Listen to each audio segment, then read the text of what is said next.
Today in history, in 1793, the Reign of Terror began as harsh measures were undertaken against those suspected of being enemies of the French Revolution. I'm sure you can guess who, ladies and gentlemen. It's the nobles, priests, and hoarders, also known as the rich.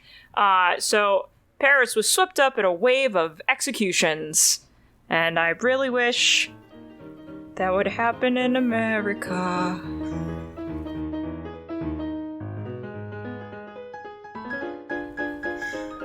Welcome to What the Fuck History, where we discuss the wackiest and weirdest things that make us say, well, what the fuck history. I am your host, Zachary, and did you know it only takes 30% of workers in a place of employment to form a union? And by going to www.ufcw.org,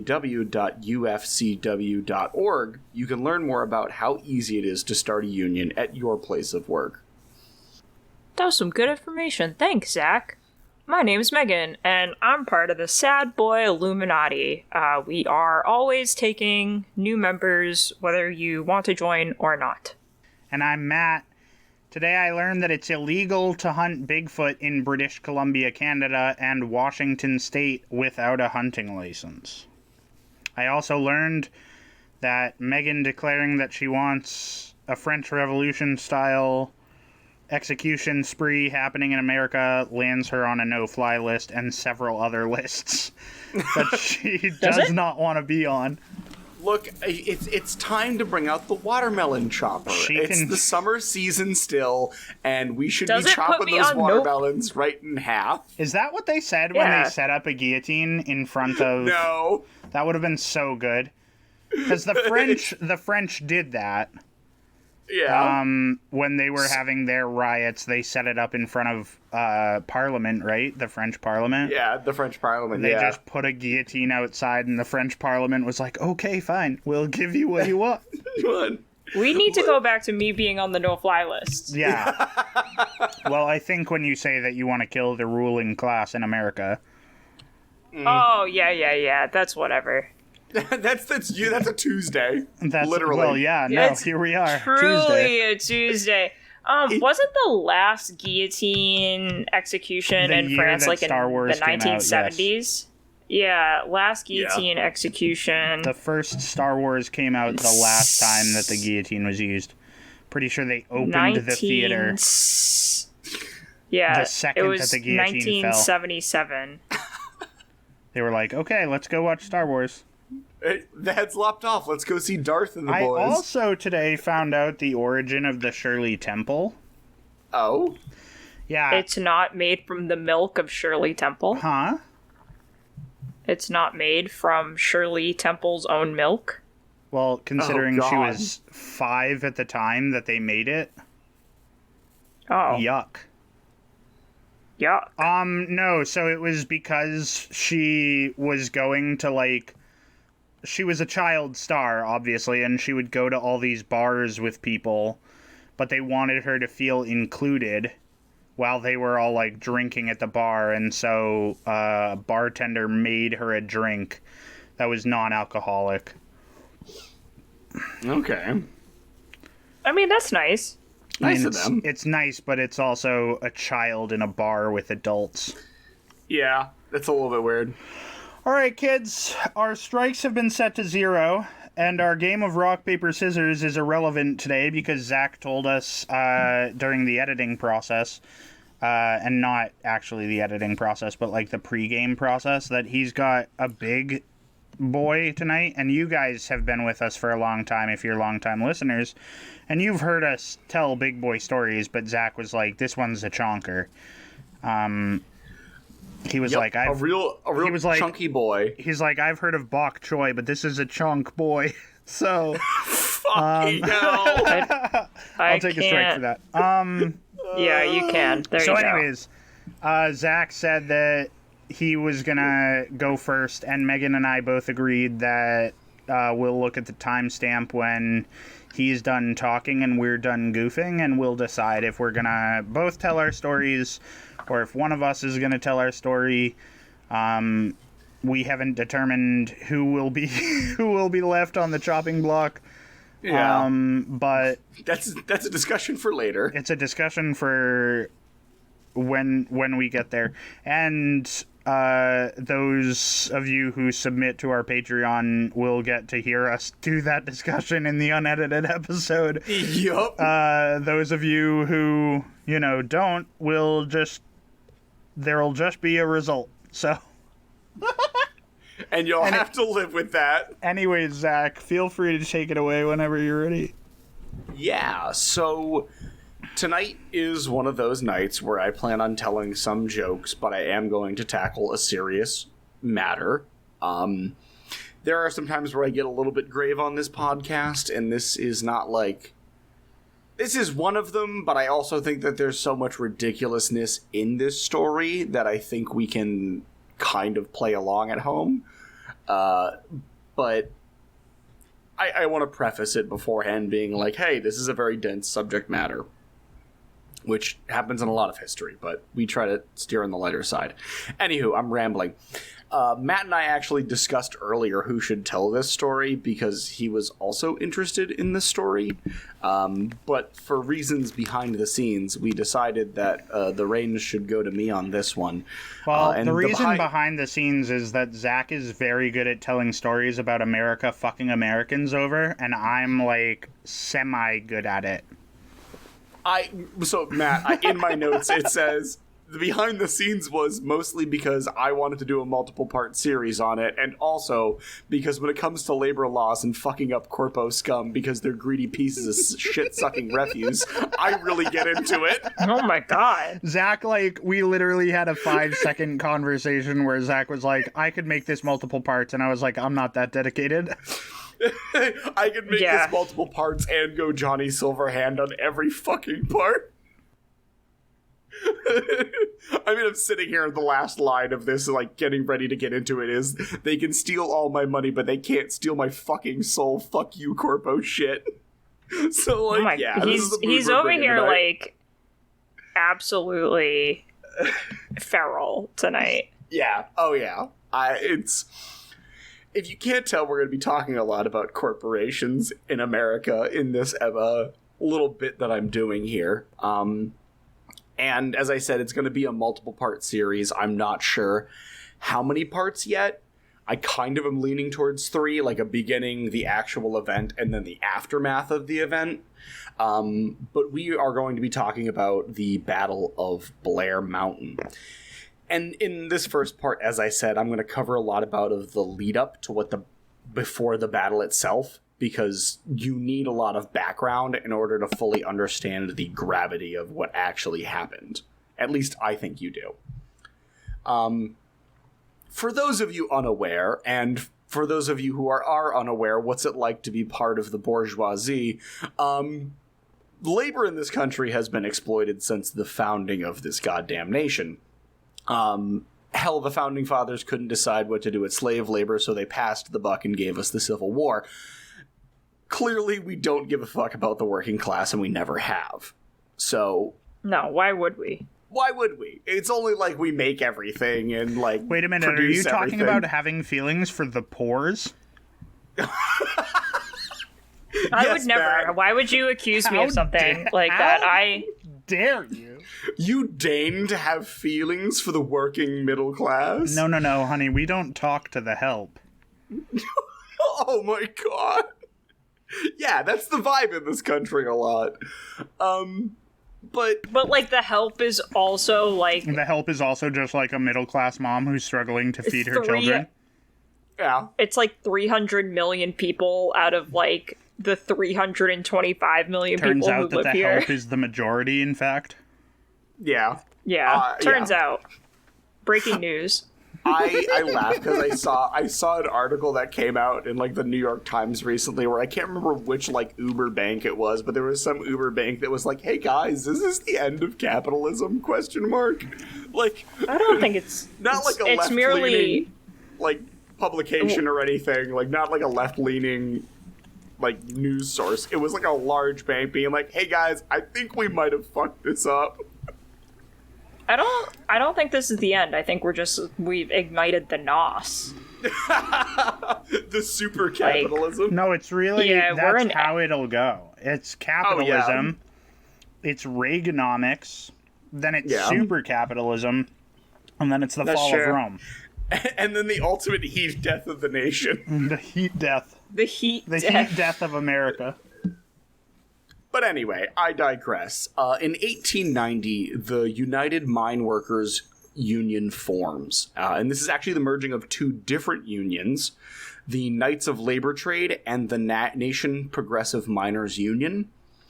Side note, why can't our unions get badass name like the Knights of Labor Trade anymore? Because that's pretty dope. I know. It's trademarked. I hate the name. Also, the names of unions now are, like, actually stupid. They're always just, like, SEIU. Yeah. It's like, what does that even stand for? Like, Electrical Workers of the Coast Union, blah, blah, blah. Dude, Yeah, give me a name like it's Knights like of Labor what Trade, you where are.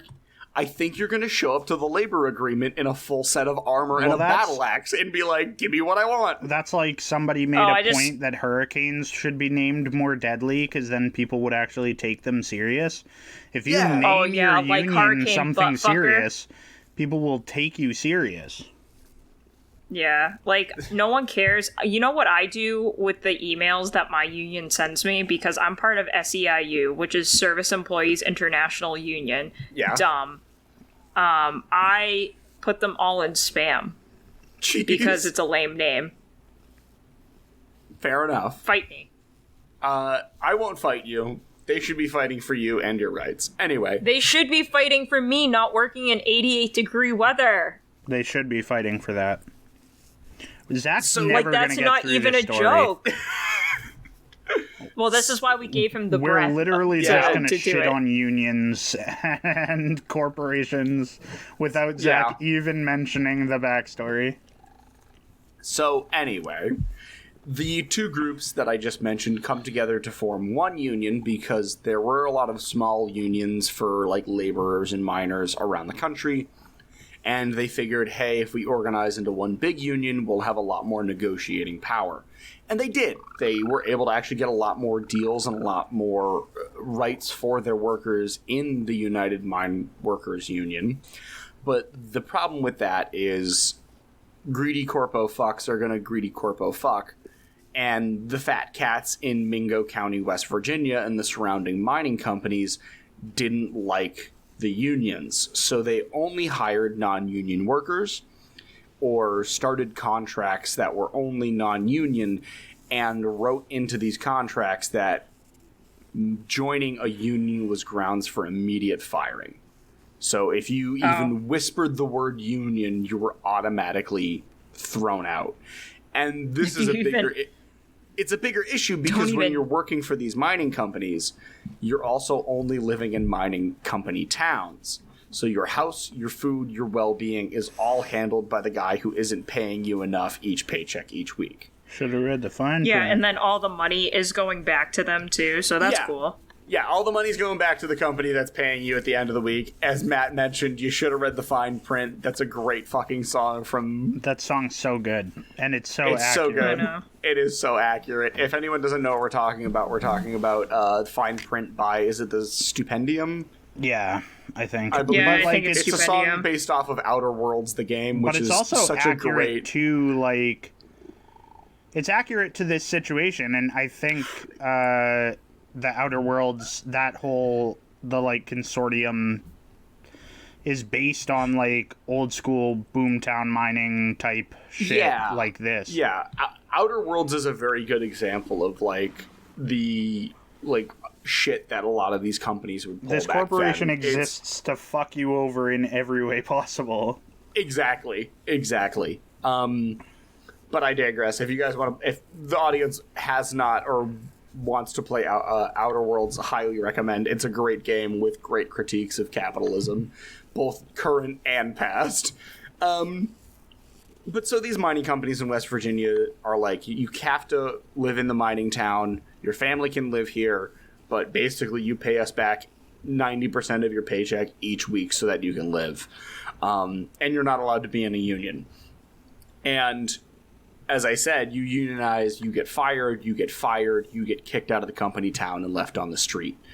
So you basically are like stuck in this perpetual toxic, relationship with your boss. It's great. And in late October of 1919, almost 30 years after the forming of the United Mine Workers Union, they announced that there is going to be a strike taking place on November 1st to kind of like get more there again. Like, this is like before all the mining companies had like agreed to pay a little bit more, and they were like, all right, we're striking on November 1st. They gave like adequate time that they needed to be like, hey, prepare for this. We're not coming to work after November 1st. It's like a 2 weeks notice here. You're good, right? If not, that's not my problem. That's not my job. And they did this because the coal industry had grown and made these huge profits off the back of World War I, and the workers wanted fair compensation for their efforts. Like, at this time in 1919, like, everything was fucking coal-powered still. Like, oil had not completely taken over. And so these workers were like, hey, we really helped everyone out during World War I, and now we're continuing to do the same amount of production as we were during wartime. Can we have a fucking pay raise, please? And as they announced the strike is going to be happening on November 1st, 1919, enter Attorney General A. Mitchell Palmer, the shitsucker who during the month of November in 1919 also sets up raids against home and targeted Jewish and Italian immigrants under the guise of deporting communists. But that's another story.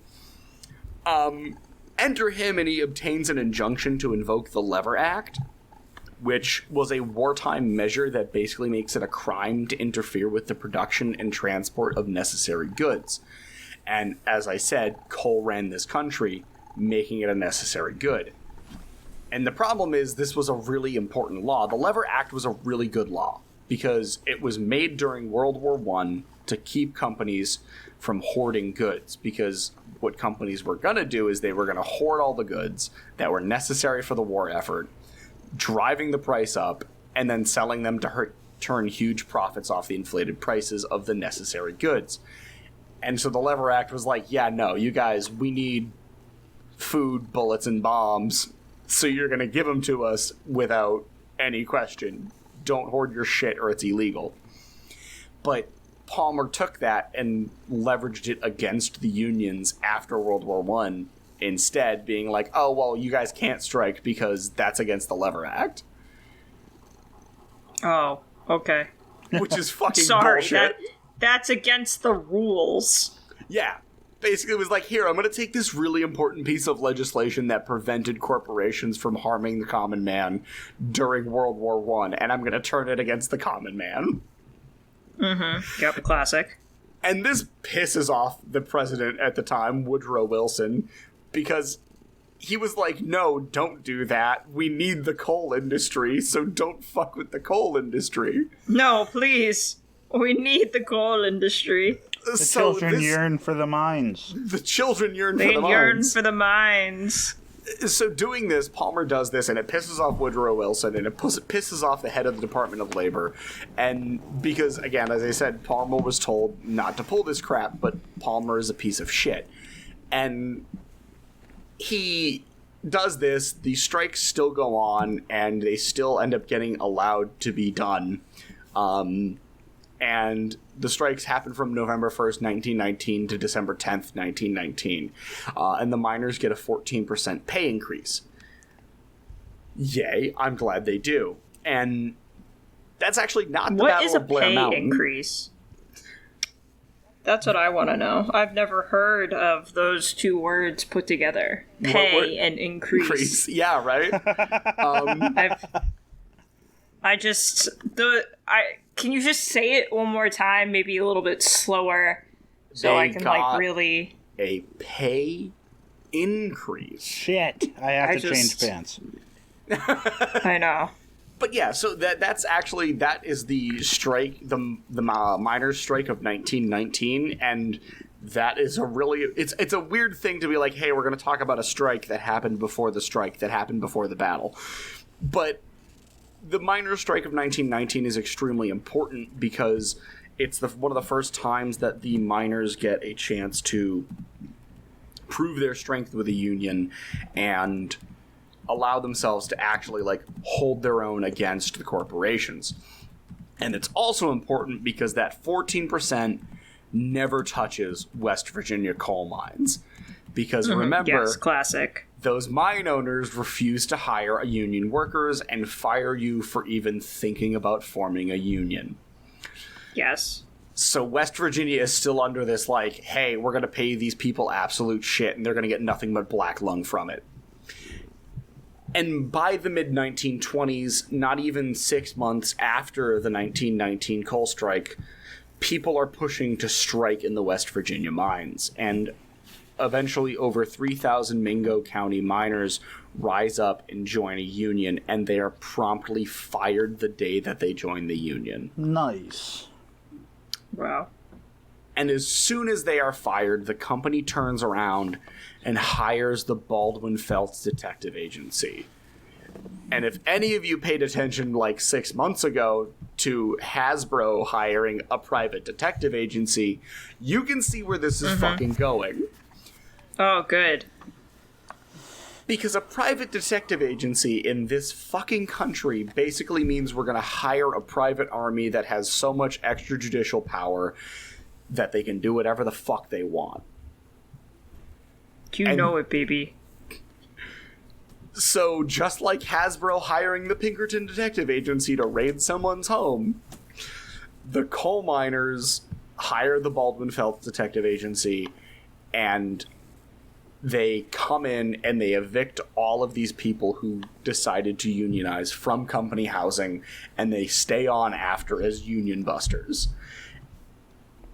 And in case you need any more proof that the Baldwin Felts Detective Agency fucking sucks, they are responsible for the Ludlow Massacre of 1914, where they helped attack a group of striking coal miners and their families, leaving 21 people killed, including women and children. So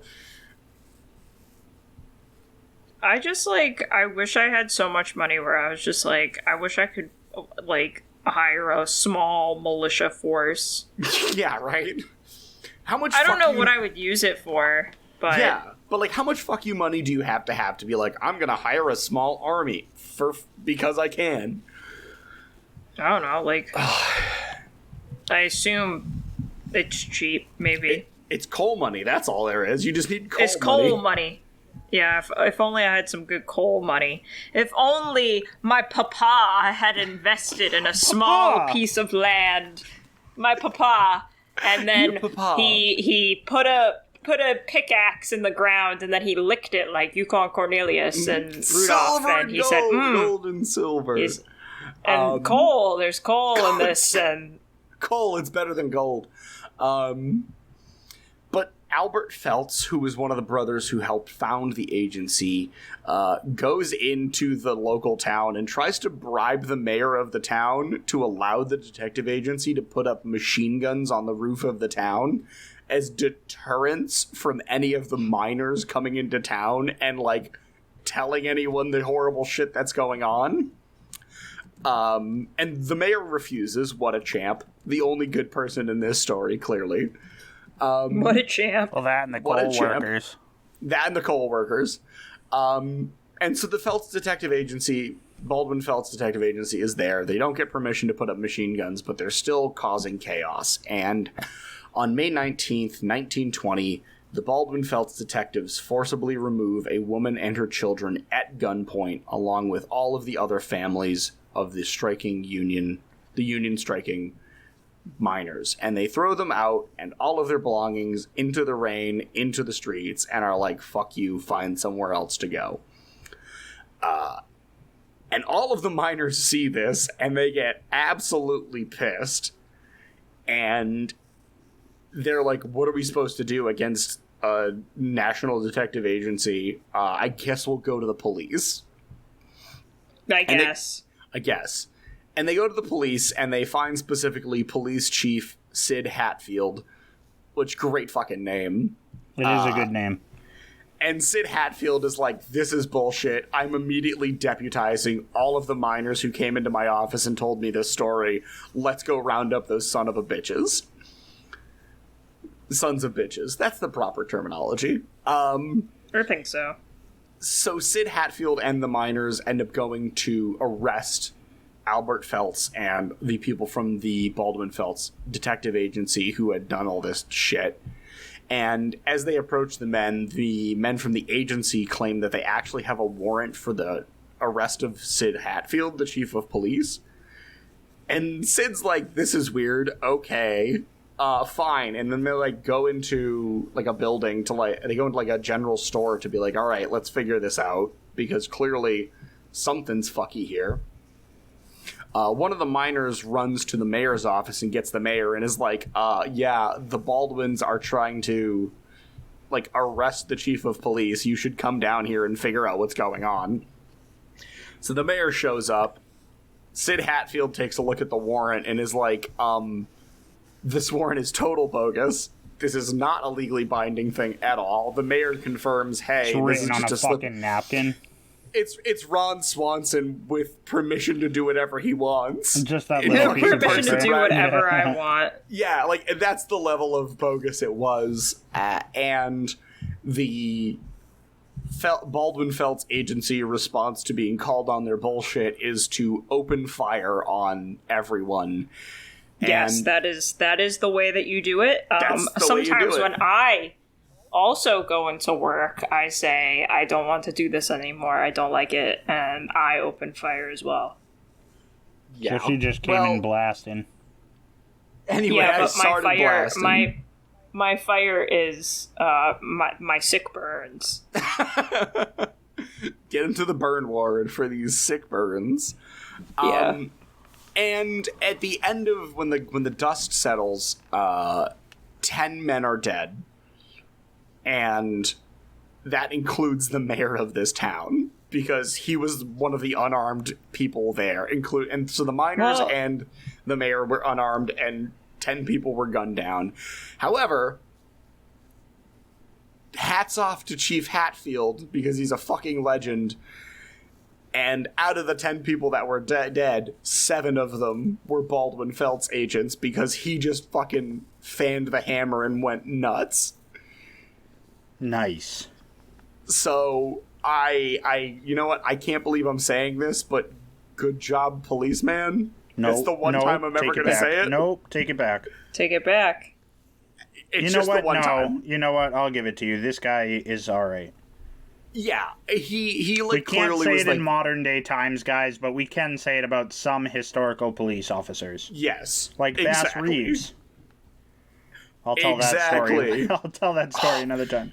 It's a good one. But yeah, so Sid Hatfield ends up taking out 7 of these guys. The mayor and 2 miners die.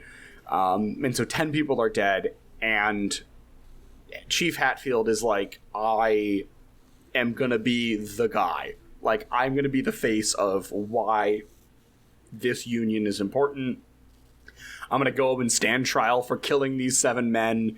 And I'm gonna, like, pose for pictures the entire time and puff out my chest and be like, you come for the common man and this is what you get. And it's awesome. And not only is that awesome, but it's also awesome that Hatfield is acquitted for all of the killings, which is great. He never sees a second of jail time for the gunfight, and I love that. But what I don't love is that the unions are still getting the short end of the stick because the mine owners use Hatfield's trial as a way to be like, all right, everyone's paying attention to the trial. Let's go import a bunch of workers and then force any striking miners who, like, need to come back to work to sign contracts that say that they cannot unionize whatsoever. So the mines get fully stocked back up, and, like, by the time of mid-May 1921, like 85% of the mines are running back up to full, if not more than full operation. Yeah, because they 'cause they're forced fully these stocked people with back to people. work. The Or- shelves filled with yeah. people, the mine shelves. But so mid-May of 1921 comes around, and the Union miners launched the 3-day battle, where miners, like, grabbed guns and attacked non-Union mines, which, good for them, but what ends up coming out of it is a lot of people getting their heads busted open and the state of West Virginia enforcing martial law. which was only done so that the law and order could arrest people for minor offenses. And it is basically, as I said, just like used to be like, all right, well, you guys want to like talk about unionizing, you're going to jail for the next like several months, so you can't actually organize. You're going to jail. And on August 1st, 1921, Hatfield is headed into a courthouse for like some more trials and stuff with his wife when a group of Baldwin Felts agents appear at the top of the courthouse steps and open fire on him, killing him and maiming his wife on the spot. And this act leads the miners to organize and march on the West Virginia Capitol to hold a rally and demand justice. As the agency men, like, never saw any issue for just murdering a man at the courthouse. Like, they never even saw a courtroom for it. So the miners march on the West Virginia Capitol, and on August 7th, 1921, the Battle of Blair Mountain truly begins. So everything I have stated up until this point is just background and the cauldron bubbling over to actually lead to the Battle of Blair Mountain. Wow. That was a lot so of as I information. said, it's a multiple part series. Yeah. So and it's for a good reason. Like, this background information is so much, and like I didn't want to be like, let me condense this into a 20-minute story, because there is so much that leads up to it that makes it so important. So I was like, I gotta do this in multiple parts. Yeah. And so now that Zach's story is over. Yes. Well, so now he's going to, next time, tell the actual story of what he meant to tell this time. Yes. Yeah, this was the setup. Yeah, so it's the setup, the action, and then I'll probably do a whole episode The on aftermath. like the aftermath of what came of the Battle of Blair Mountain, because like, not to give away too many spoilers, but the Battle of Blair Mountain really kicks off what is known as the Coal Wars. So The Coal Wars. yes. I hate that. I also hate that. I hate that so much. There's not a It's lot not a about fun that I time. enjoy. Yeah. So now it's up to Megan and I to kind of decide who goes next, I think, because right now we're sitting at 54 minutes Well, on my timestamp minus at least. 10. Well, we were doing the After We did Dark, do an After Dark before this. Yes. so We started We're- at the 20-minute mark. I went for 35 minutes. Okay, so Zach has Yeah, talked for so- 35 minutes. Yeah. all right. Well, I can jump in. Okay. I'll jump in. I don't have a snappy title for this. Oh, no. Well, like I just don't. I think the story's gonna speak for itself. Okay. Okay. It So, doesn't need a title. It kind. It's a whole episode of firsts. I know. I feel like it doesn't need a title. So I'm just gonna jump in, and then I think a fun activity at the end is if we come up If with we a all title name together. it together. Yeah. Yes. I love that Okay. journey for us. Okay. Yeah, so this is the journey for us. So I wish that when I die, the way that my story is remembered is like with mythic overtones. You know? Yeah. Okay. Like you become somewhat of legend. Some of the things you did, people aren't really sure that actually happened. They're just sort of like, oh, I heard that she had chicken legs and was the fastest runner in the West. Like Big Fish. No one was really, like no one was really sure. Have see, either of so you I seen kinda that wish- movie? What one? movie? Big Fish? No. No. Oh my god. Okay. I've heard it's really good. I gotta Big see Fish is a really good movie. It's a Tim Burton movie, and the only way that you really know that it's a Tim Burton movie is because Helena Bonham Carter is in it. But it. Isn't of Danny course, DeVito that's- in it? Danny DeVito is also in it. But like the whole premise of the movie is that this guy's dad is has just been big telling fish? stories his whole life. And, like, the stories that he's told are outlandish. And so the guy, like, goes back to his hometown and tries to get the truth out of his father. And, like, it's a great... But this is what Megan wants to be, is, like, someone that... Yeah, that is someone what I that is, want. like, I want... mythically remembered by everyone she knows I and want... loves. Yeah, like, I want, like, people to know me across the country, right? Like, I want people to be like, oh, yeah, I heard of that person in this part. Anyway, so I want it with Mythic Overturns. Now, I'm not going to tell you outright what this woman did that I am about to talk about, but I am going to take a page out of your book, Matt, and bury the lead. Yes. So you'll be surprised at the end with how her story made it into, like, urban Japanese legend. Wonderful. Bring it on. So, she's a queen, I assure you. Her name is Sada Abe, not to be confused with Shinzo Abe, the longest-serving prime minister of Japan. Rest in peace, was just assassinated. And she was born in 1905 to a family of tatami mat makers in Tokyo. So, as Japanese as you can get, truly. She was one of 8 children because the pull-out method hadn't been invented yet. And, Didn't exist. However, it didn't exist until... When you put your penis inside a woman in those days, you were just locked in until the deed was done. It was locked and loaded. Yeah, so 8 children, and she was the only one of 4 of the children who survived until adulthood, because again, it's 1905 and things suck. Yeah. Yeah. I don't make the rules, I just report on them. So, though her parents were reported to have had, like, no moral or social blemishes on their records, their children were not so lucky. So, Sada's brother was a womanizer and ran away with his parents' money after his marriage. Yeah. As you do. And as you do.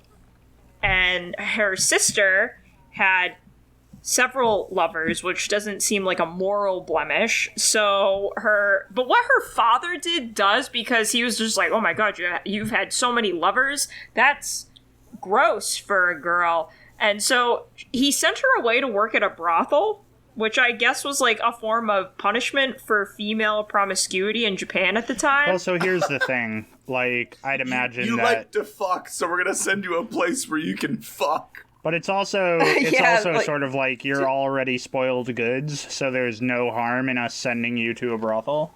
Oh. It's probably how they see it. But it just... I guess. Probably how they see it. I can't speak for them. I'm not in probably. 1905 Japan. That's true. Who is in 1905 Japan? We gotta get in the Fort Tacoma. She gets sent to a brothel, and I guess, like, don't judge their dad too harshly, because he was, like, a good dad and bought his daughter back and got her to marry after all this. So, like, I guess it all worked out. He's just like, now that people have fucked it out of you, you can be a proper wife. I assume, is what was said. So, Sada, on the other hand, was her mother's favorite because she was the youngest surviving child, so she, by default of death, got to be the baby of the family. She was encouraged by her mom to take on singing and shamisen lessons, which were activities more closely related to that of a geisha. However, as family problems began to escalate with her siblings, Sada was sent out of the house on her own to, like, not be part of the argument. So her parents were sort of getting into it, like, just go take a walk. So she had a lot of time by herself, and she fell in with a group of independent teenagers, you know, the teenage dirtbags, if you will, of early 20th century Japan, and she hung out with them. It was on one of these outings that she was sexually assaulted by one of her acquaintances. So that's really great for this story. He was a university student, and her parents originally supported and defended their daughter. Like the bare minimum of what parents should do in this situation. But then, Sada became, a difficult teen due to trauma. And, I have the little... No shit. I have the little stars next to the trauma. Yeah. The little emojis. The one that kind of makes... So, audience, you guys probably have your own mental image of what the stars next to the word trauma means, but I'm just going to share an insight into my life, is that whenever anybody writes something with, the stars, I picture it unfolding like that one scene from SpongeBob where he says imagination. So, when Megan says trauma with the stars, I just picture her opening her hands and the word trauma just existing with, sparkles. That's exactly what's happening. Yeah, so trauma, imagine my hands going out in an arc. So her parents did what was natural with a difficult teenager. They sent her to a geisha house in Yokohama in 1922, hoping to give her some direction. They're like, you know what, you can get a job. Because we can't deal with this anymore. So there is some conflicting information at this point in the story, because while her sister claimed that Sada wanted to become a geisha, Sada herself said that this was a punishment from her father. She's like, I didn't really want to become a geisha. And even if this was something that she wanted, she couldn't really, rise to stardom in the geisha world, because, to do that, it required her to have been apprenticed from childhood, so she could never really rise beyond a low rank. And one of her main duties was to provide sexual services to clients, which she did for 5 years, during which she contracted syphilis, again with the stars. Syphilis. So, deciding that she was already performing the duties of a prostitute, she decided to get paid like one, and she began to work in Osaka's famous brothel district during the 30s. However, she soon... Yeah, I know. She's like, listen, I'm gonna get paid like I'm working. Thank you. If I'm a working girl, money. I'm gonna get paid like a working girl. That's what I'm saying. Be paid for what you do. So she soon gained a reputation as a troublemaker in the brothels. She stole money and attempted to leave the brothels several times, but was hunted down and brought back by the prostitute Gestapo. And eventually, she managed to leave and started working as a waitress, but waitressing doesn't pay as well as blowjobs, so she went back to prostitution. This time, though, she was unlicensed. It was like the at night in SpongeBob. So in 1934, her brothel was raided by the police, but one of her clients found out and that she was arrested, and he was like, "Oh no, my favorite girly." And he arranged for her release. And this guy, he was attracted to her and decided to make her his mistress, setting her up with a house and an income like a good sugar daddy does. Sugar daddy does what sugar daddy do. That's the name of your fucking story. Sugar daddy does what sugar daddy do. We're not. This isn't what's giving her mythics. We're not there yet. We're not at the end. So everything's going fine until until he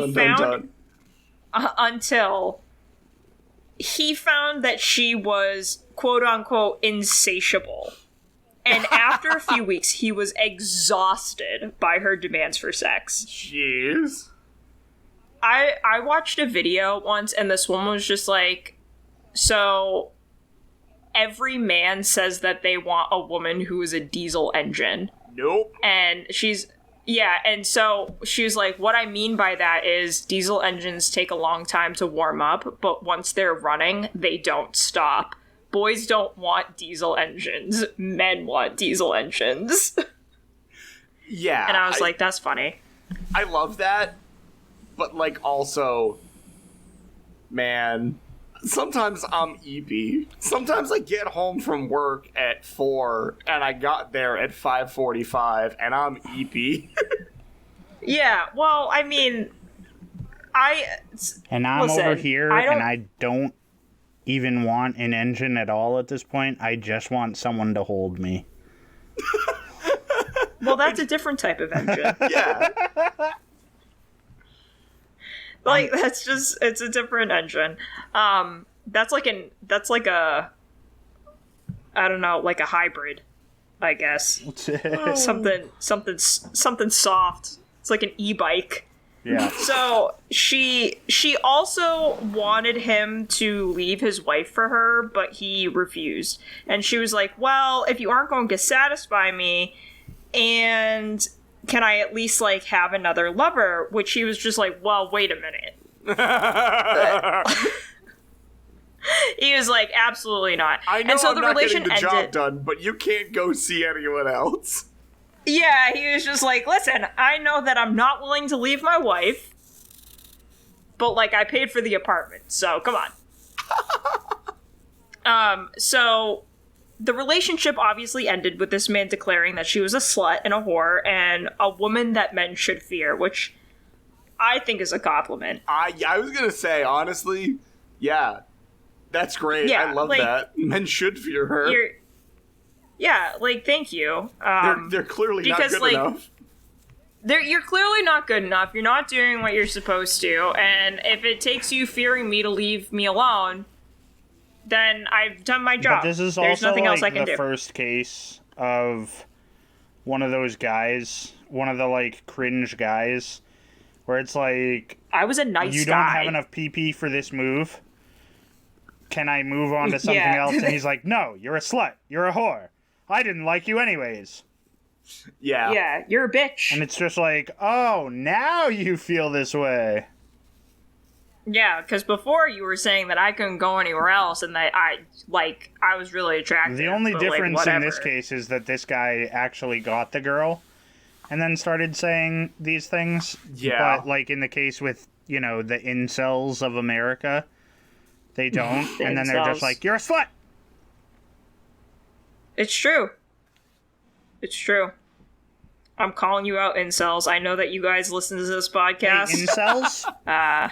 Consider Get out. yourself Yeah, all the called out. incels. And then Yeah, consider we are yourself- going to not so politely ask you to leave. That's true. So after her incel boyfriend decided that he wanted to break up with her because his feelings and his penis was hurt, she decided that she wanted to go into business for herself. So she became an apprentice in a Tokyo restaurant. And the owner was also known as a womanizer, because who isn't in this story? And he started making advances towards her, which she was receptive of. So they Oh. started their sexual relationship in the restaurant to the accompaniment of a romantic ballad sung by one of the establishment's geisha, Lovely. which I love this setup because I'm just like imagining, you know, in Pretty Woman where they have sex on the piano. Yeah. I'm imagining the geisha like kneeling there playing the shamisen, and she's like being forced to kind of like Watch them while she's like singing and being They're like, just man, I really fucking. wish I wish HR had been invented. I wish there was someone I could talk to about this. So after they, I don't know, like, scarred this geisha, these two then went on a 2-week-long fuckfest where they bounced around from different tea houses, which was, like, the OG version of, like, the love hotels that they have in Japan today. Because you could just, like, rent out rooms in tea houses and, like, have tea and fuck, and it was private. So when Sato was interviewed about this man whose name was Ishida, she said, I had never met such a sexy man. And she was interviewed later for reasons which we're getting to. Okay. So she does say that to the police. She was like, he was sexy. And they were like, ma'am, that's not what we're asking. So Ma'am, this is an Arby's. ma'am, this is a police station. He was hot. So it's hot. So after their 2 weeks together, Abe started drinking excessively. She said that Ishida had taught her true love. Was she not and doing that him the whole time? Drinking excessively? Yeah. I don't think so. I think, like, she did drink, but, like, Not to excess. Yeah. not to excess. But it really started ramping up, and she said that Ishida had taught her true love, and that him being back with his wife was making her insanely jealous, because of course he's married. And this is when she began to contemplate his murder, naturally. Yeah, as you do. Excellent. As you do. Yeah, excellent. And this is when she started doing her research. She needed some inspo. So she went to a play. And she was like, this is where I'm going to get it. Go to a play. Yeah, she was like how noir though. She's just like, I'm going to go, like, the arts are going to bring it out of me. And this is why you need to leave the art kids alone. Because like, you don't know what they're capable of. So she's like, I'm going to go to a play. I'm going to, like, it's going to happen.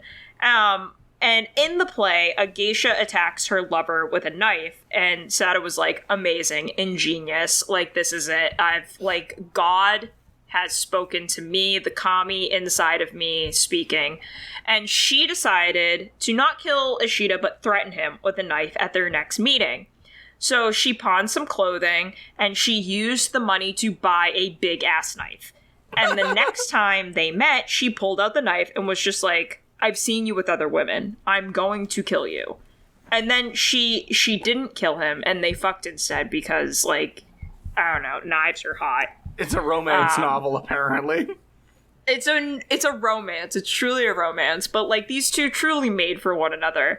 So, realizing that they were kind of, like, into threatening each other, they began experimenting with autoerotic asphyxiation, because that's what comes after knives. Yeah. That's the natural progression.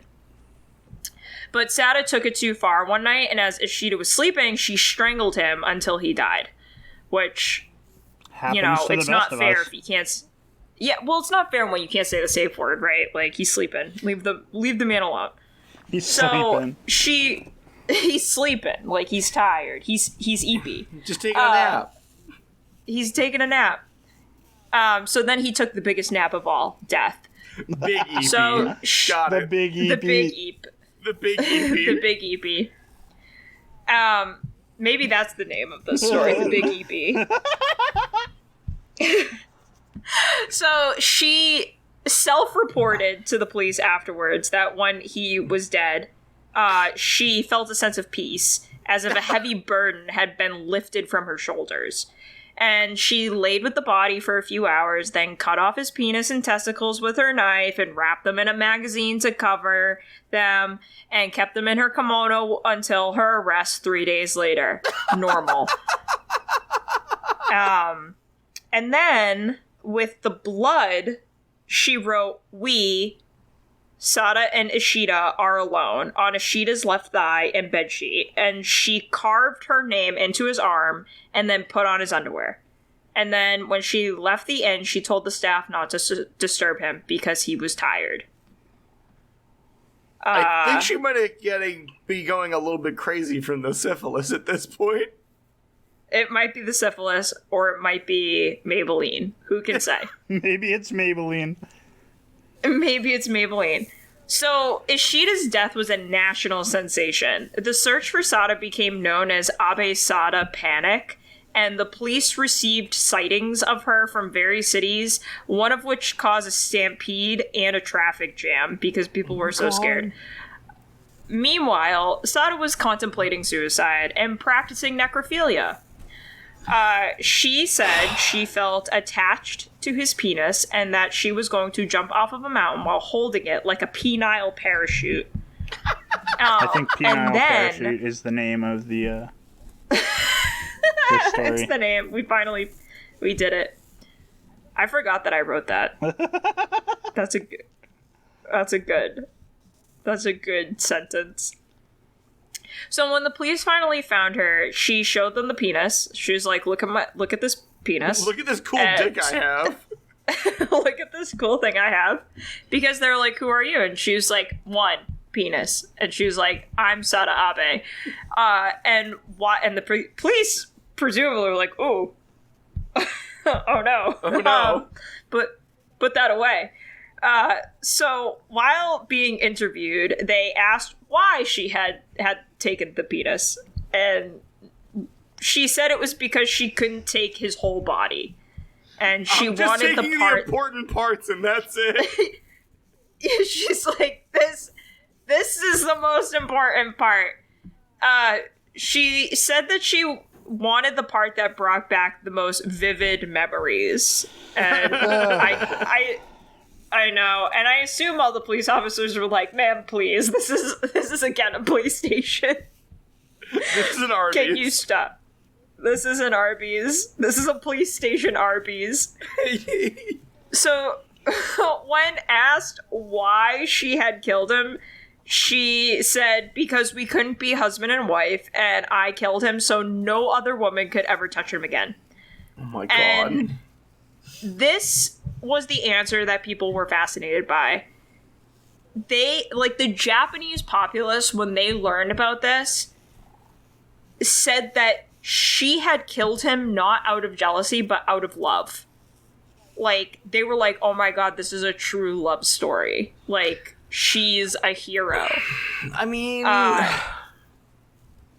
okay. Listen, we're not done. So, it was also, like, a story that distracted the nation from the political and military turmoil as Japan was entering and gearing up for World War II. Also, when details of the crime were made public, rumors started that Ishida's penis was fucking huge. Like, I don't know. Just a massive schlong. I don't know, like, why that was the natural, like, rumor mill thing, but, like, that's where we ended up. But then the rumors got to be, like, so rampant that the police had to make a public statement and be like, we are here to disclaim those rumors. It was just average. It was just okay. It was just okay. They were like, it was just average. Size doesn't make a man in bed. Technique and his desire to please do. Wow, dude. Oh my wow, god. dude. So, I know, the police came were up out there and here. were like, it's not the size of the boat, it's the motion in the ocean. They truly did. They were like, this is getting out of hand. Like, we don't want anyone to feel bad about themselves. In order to preserve all the men in this nation's egos, we're gonna be like, it wasn't that fucking big, guys. Chill. It wasn't that big. It's okay. Everyone is doing a great job. But then I assume, like, Ishida from, like, Beyond the Grave was like, come on, guys. You son of a bitch, I was hung like a horse. Yeah, like, we couldn't have let that one go. But, so, then, his penis and his testes were then put on display at the Pathology Museum in Tokyo University. They have since disappeared.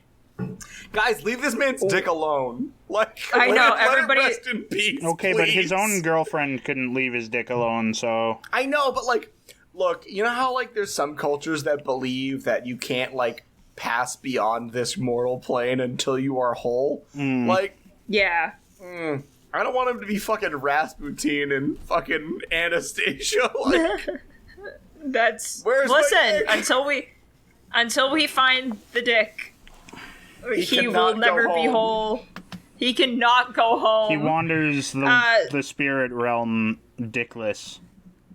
Yeah, some say his spirit is still wandering dickless to this in day. dickless limbo. In dickless limbo. He can't rest in peace. So, during her trial, crowds gathered, and the judge presiding over the case admitted he was a little turned on by some of the details, which is not really something you want your judge saying. Like, where's HR? So obviously Abe was convicted, and she said she wanted the death penalty, but she was sentenced to just 6 years in jail, and she was released after 5. Her police record and confession became a national bestseller, and she was used as symbols of both female sexuality and a threat to the patriarchy. So, Hell yeah, threaten the patriarchy. that's... As soon as I found out now that the that you've patriarchy heard- wasn't about horses, I lost interest. Oh, yeah, as soon as I lost interest. So, now that I've gone through my whole story, do we have, like a spicy title? I think the spicy title absolutely must be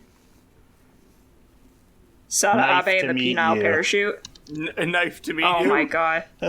Sada Abe, no. knife to that meet you. doesn't work because she only really used a knife The a knife, few times. yeah. What about Sada Abe and the Yeah, penile parachute? It's like a... I It's just like a like little- the penile parachute. Yeah.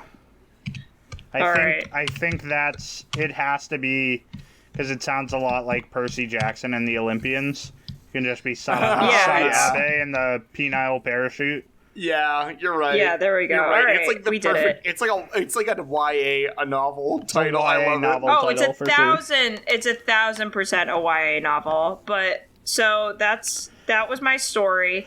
I think it did bring us kind of like a little bit over time because I told you, it was long. Yeah. Yeah. Like Your both story was of my long. stories that I had was long. So if you have a story Yeah. written for next time out, or if you want to tell it now, like, it's kind of Me? it's up to you. Yeah, I mean, No, we could I'm like not gonna go through the process of making this a 2-hour episode. Next week, if I steal all the time again, we can have Matt start I'll up. tell the story next time. Yeah, yeah. We No, that sounds we good. did announce to the audience that there was a possibility that this hour was going to be just one of us making goofs in the background while everyone else told stories. So they were prepared. I was prepared. I'm emotionally ready for the episode to be over if that's where we're at. How do we feel? I Do think we that's wanna- good. I'm Yeah, Zach I'm has to good be with up that. at I think 5 the only- a.m. yes. So I don't want to tell I a think this 20-minute is good. story.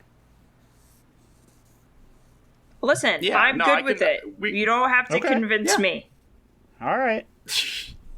Well, on that note, hey everyone, I'm here to tell you about our social medias before I go. Blah, blah, blah, blah, blah, blah, blah, blah, blah. Sorry, it just feels Yeah. good to interrupt you for once. Fair enough. Stop. As Matt kind of talked about a little bit, we do have a Patreon, which is pretty dang cool. You can get What the Fuck After Dark, which is our before and after, and some of the uncut stuff from the episodes there. Guys, You it's can always also... before. It's literally never been after. It's happened once or twice. But you can also, if you sign up for our $10 level, you can get episodes actually the Thursday before everyone else gets them, and you get the unedited episode, which is the After Dark, anything that gets cut from the episode, and any other like little bonus bits thrown in there. So if you just can't get enough of us and you want to listen to 2 hours of us talk, well, we have that option for you. You can also, if you don't want to can't support us monetarily, or you don't want to support us monetarily. I mean, we just hope that you can. Like, we hope that you want to. Anyway, you can I look don't us know up- why you brought that option in and made all of us sad. I know. Sorry. You can also look at us up on Facebook and follow us there, where we post mostly every Monday, Wednesday, and Friday. Depends on if we're tired, but like, hey, sometimes we slip up. You can also find us on Instagram at _triumvirate_productions. And again, the Patreon is patreon.com/triumvirate productions. If, again, you're already following us, you're already doing all the Patreon stuff, and you just want to find a way to help us out, or none of the other stuff sounds appealing to you, you can give us a rating and review on iTunes and Spotify. It is a really easy way to help us get seen by other people that are not you. And all you got to do is just put a little 5-star on there, and you did your good deed for the day. Thanks. Gold star for you. Good job, buddy. Good job, buddy. And that's Great it. That's job. all I got. I fully just disassociated just now. I am so sorry. My brain went to a completely different place. There was something that I was gonna say, and it was on the tip Is of there my... life on Mars, Matt? You went off planet for a second. I was off world. It was on the tip of my tongue. Hang on, I'll get it back here in just... Oh Okay. yeah, here it is. What the fuck, history?